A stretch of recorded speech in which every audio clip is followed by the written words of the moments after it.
Welcome. We're so pleased to have a nice full house for this morning's last lecture, part of our ongoing series of last lectures during Sacred Hour. And I'm pleased to introduce this morning Dr. Marcie Paul, who holds the positions of Professor of Modern Languages and Literatures, as well as Director of our Honors Program here at St. Norbert College. Dr. Paul's students were greeting her so warmly and with such encouragement in the hallway about 10 or 15 minutes ago. It was obvious to see their affection for her. They describe her as both an enthusiastic teacher, someone who brings a great deal of energy to the classroom, and someone who cares about their good, not only as learners, but as full human persons, a professor who cares deeply for her students.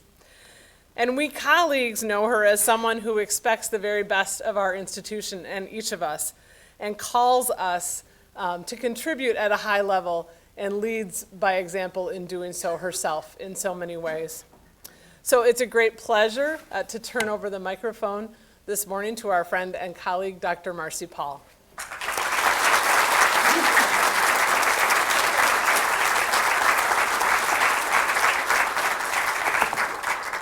Thank you, Julie. If I wasn't intimidated before, I'm totally intimidated now. But thank you, and thank you all for being here. And I see a lot of my students, and I especially thank you for being here today. This was interesting. When I was asked to give a last lecture, I was honored, but I was worried. And I kept thinking, now what does one say in a last lecture? Goodbye. Here are the pearls of wisdom that you need to know. And I could imagine giving a last lecture in my Spanish lit class. It would be something really cool about metaphor and subversion and literature and society, or a Spanish language class. That would be really fun. I would say, yes, Virginia, there are two past simple tenses, and they do matter.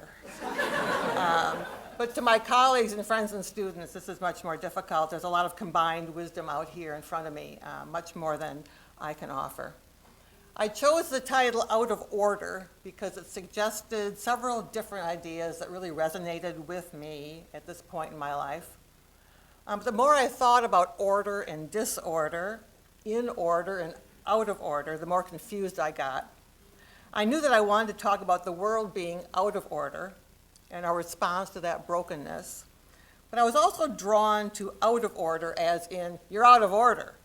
Because, no surprise to those of you who know me and what Julie just said, being out of order, trying to say your truth, seems to me to be a very fair response to the world and the world that is out of order. Eventually, I restated my understanding of order. To say someone or something is out of order means nothing more or less than to say it has deviated from the rules, from a prescribed behavior or function, which led me to the question, whose rules establish the order? What needs ordering, and when do we denounce order? 30 years in the college classroom and countless student essays on the topic, what will I do when I graduate, which is a pretty typical way to practice the future tense in construction and Spanish classes, have given me a lot of insight as to what we expect from life, what we perceive to be the correct sequencing or order of events. I have read essays from 18-year-olds, 19-year-olds that detail careers, families, even their plans for retirement, with no trace of irony whatsoever. And we are told to plan carefully. We are told that if we don't, we're being irresponsible, immature, and destined to failure. And yet, this sort of planning is most likely a fruitless endeavor, since, one, it implies that we have a lot more control over ourselves and our world and other humans than we actually have. And two, these plans are often predicated on the pretty ridiculous belief that what we know or want when we are 15 or 16 is what we will want when we're 45 or 60. Actually, when we get to a certain age, most of us are tremendously relieved that we did not follow the first, second, or 10th route that we had mapped out.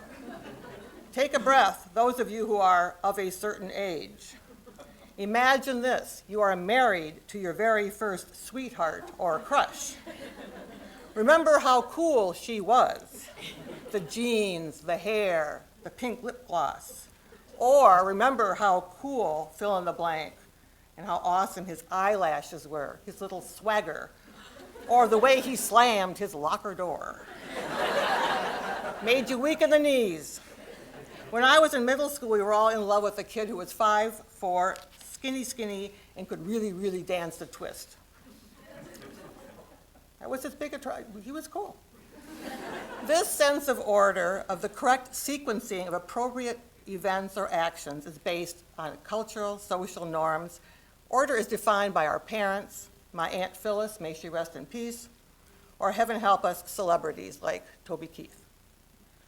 Social order may be a helpful guideline or yardstick as we make our way. It may also be restrictive, fear-based, isolating, or smothering. There is, of course, a larger moral or divine order that demands our utmost respect and that, when transgressed, causes enormous grief. And out of order, out of this divine order, seems to me to be a fine way to describe the world. I'm not a theologian, and I do not intend, nor will I attempt, to give any explanation for the current endemic of raging despots, aggressive breast cancer, impoverishing droughts, and violent intolerance. Instead, I will just simply say and accept that we are living in a dysfunctional world. This past summer, 4 months ago, my family and I were reminded just how out of divine order our world is. This is not a humorous story. Just warning you. At 11 o'clock in the morning of Wednesday, May 30th, not too long after Sacred Hour here at SNC, Ian Stewicki walked into the Cafe Racer, a coffee house at the north end of the University District in downtown Seattle. The Racer is a Seattle institution, a quirky, comfortable, friendly hub for alt-rock, described by the Seattle Times as a music mecca. There's live music at the Racer most nights, and every Sunday the cafe sponsors the Racer Session, a venue for new and experimental music. The owner of the cafe is a man named Kurt Geisel, but the person who breathed life into the place was a longtime Seattle musician, burlesque and vaudeville artist, and former, this is true, sword swallower, named Drew Kyriakides.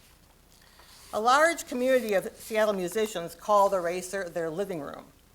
The place is also a regular stop for faculty from the U of W, who stop by for coffee, and lots of folks in the neighborhood who come by for a sandwich or music. And another attraction, it proudly displays a museum of bad art on its wall. A portrait of Obama on velvet, a painting of 3 young siblings with positively demonic faces, unintentionally demonic faces, and an embroidered tapestry of Van Gogh's Starry Night, are 3 of the highlights.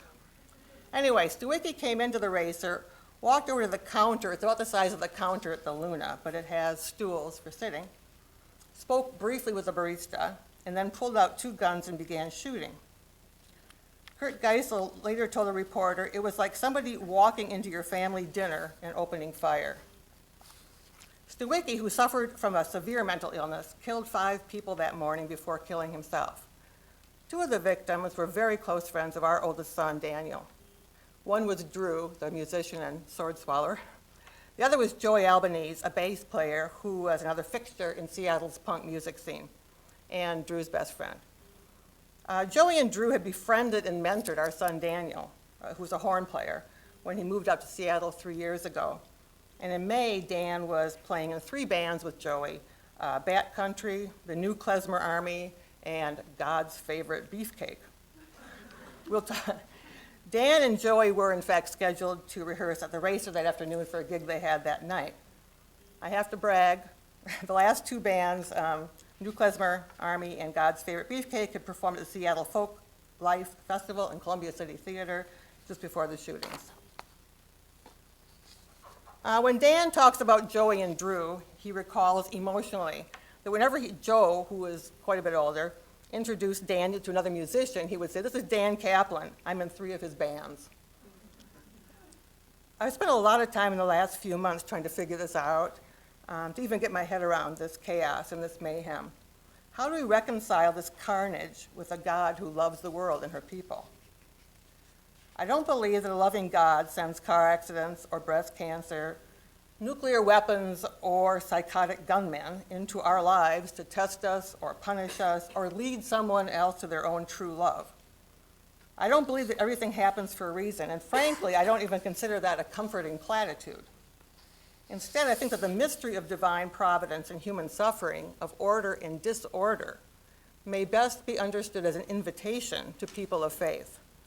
An invitation not to simply react, but to respond. We all react, of course.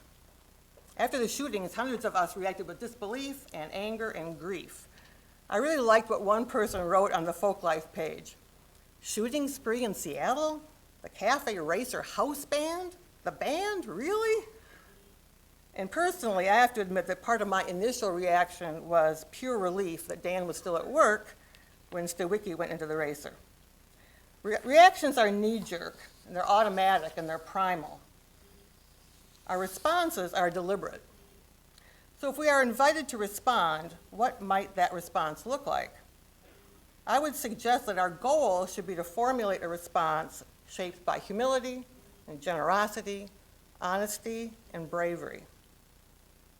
Humility because we are also flawed. We are not separate from the brokenness of the world, we are a part of it. Generosity, both spiritual and physical or concrete, because we know that blame and censure and anger and judgment don't put the pieces back together. Healing comes from forgiveness and from hard work. Honesty, because we must examine our motives and our desires, our beliefs, if our response will help others instead of feeding our own vanity or needs. And bravery, because it takes true bravery to not give in to pessimism or cynicism or selfishness. Customers, strangers, employees, and vendors all pitched in to repair, to restore the racer so that it could reopen.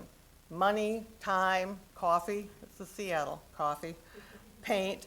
The one survivor of the shooting in the cafe was the barista and pastry chef, Leonard Muse, who was back at work the day the cafe reopened 7 weeks later. He said he was a little shaky, but he had to return in order to heal.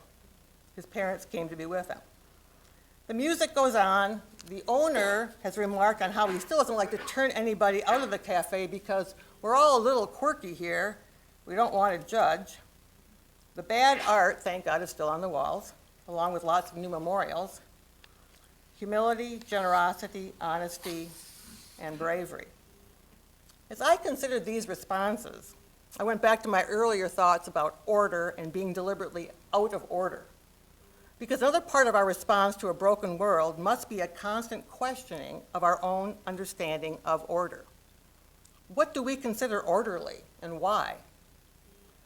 Are we basing our order on what we know of the divine, or are we comparing people to Aunt Phyllis's template for a carefully contained, socially correct life, and go ahead and smack me for being intolerant of Aunt Phyllis? When we respond to actions and attitudes that we believe are the result of brokenness, of humanity's indifference to or denial of the divine or moral order, we may be called to be out of order by challenging hierarchies, demanding that different voices be heard, asking why instead of simply acquiescing, challenging incivility, and questioning teachings. Artists, poets, painters, novelists, actors, musicians have forever known that this truth-telling is a powerful force in the world, not only in its capacity to describe, but also in its ability to create an alternative and healing world.